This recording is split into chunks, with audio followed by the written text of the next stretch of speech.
So we're in a neighborhood now called Wazir Akbar Khan, talking about the distribution of wealth in Kabul and the effect of... There is no distribution of wealth. This is where it's distributed. This is where it ends up. All of the money from contracts and association with the government and association with the U.S. military has ended up here. Why? Because this was originally, as you can see, there's no real pavement or anything like that. This was originally just empty land. Okay. And when the Americans came in with the Northern Alliance, which was the Allies who against the Taliban, took this land and then gave it away to all their cronies. Oh, okay. So they created a new more wealth neighborhood out of nothing. Exactly. And so we still got open sewers and we've still got no pavement, but we have Rococo castles, nouveau riche that castles. rent for $10,000 to $25,000 a month. Because it's a safe area. But here's the irony.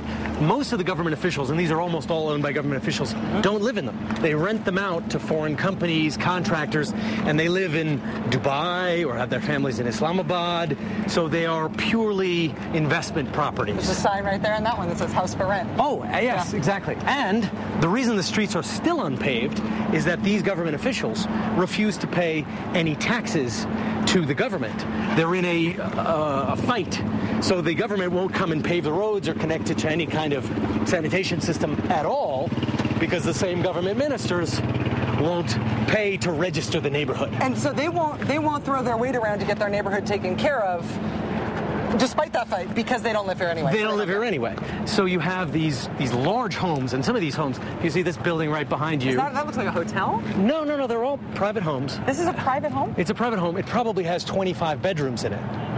And garish colonnades and unusual architectural features. And then they'll rent that out to some Western client, and they'll charge either by the bedroom or by the floor or for the whole thing. And if you were to build, this one is obviously under construction, that's $1 million+ house in Kabul with no paved streets. America, it's your tax dollars at work. This is the war economy as translated to landlocked Central Asia. We dump a ton of money here thinking that we're paying for our military effort. Everything that goes along with our military effort ends up flooding, or in this case, directing like a squirt gun instead of flooding. Well, the streets American... flood. There was one analogy. The streets become rivers of mud. But the money doesn't go to the country and trickle down and create an economy. It just goes to the elite and to the power brokers who can keep it for themselves. A warlord system. There is a lot of money in war. Contracting, supplying, shipping, and if you've been in power, you keep those contracts for yourself and you build neighborhoods like this, and maybe you don't even live here, you live somewhere else in a foreign country. This is what it's like in Kabul. It's the exact same dynamic that we saw in Kandahar, where you're talking with these counterinsurgency doctrine soaked military officers who are incredibly smart and have far-reaching thinking about this sort of thing. And because of that, they can see the basic contradiction at work in what we're trying to do.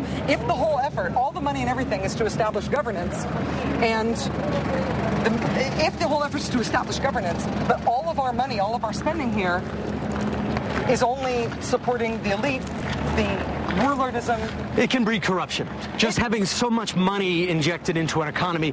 Afghanistan is very poor, and it was isolated from the world except for the last 30 years of war, which was an unpleasant interaction with the world, for hundreds of years. And now you have a totally different scale of economy coming in.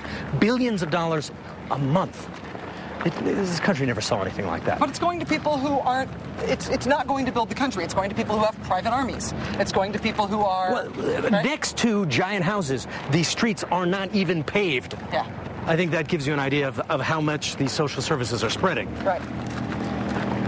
You can see, though, why the elites don't want the U.S. to leave, why they don't want the war to end. And the elites are doing awesome out of this. They're making a lot of money. And you can see a lot of the houses have these screens, like this fencing and the barbed wire.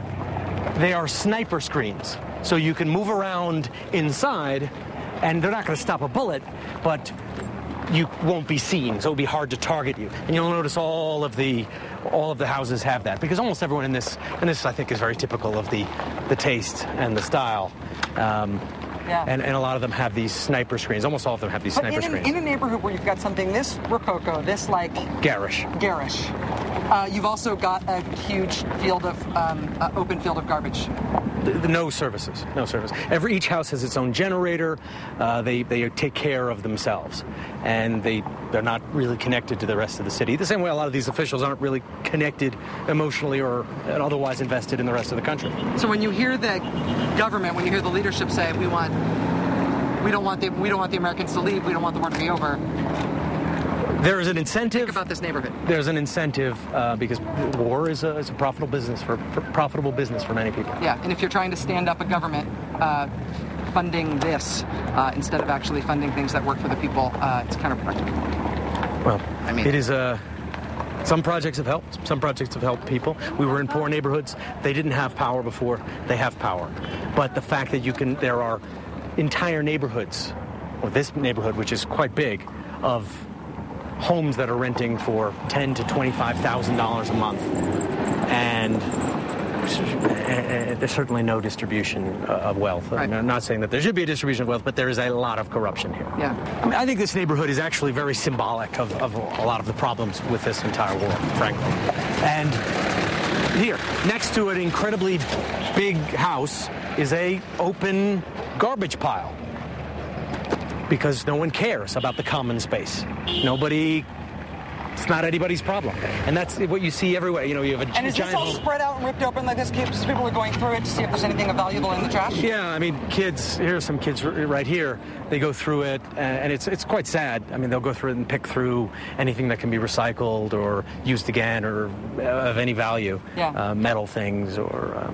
So, in a way, it's own environmental, but it shows there's a lot of poverty here. Yeah. This corner is like the microcosm of the war.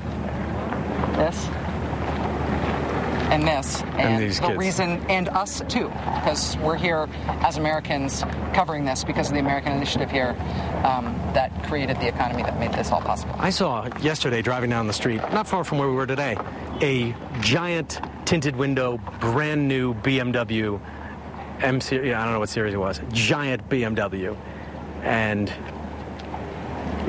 then in a country that had nothing like that before. Yeah. That's amazing.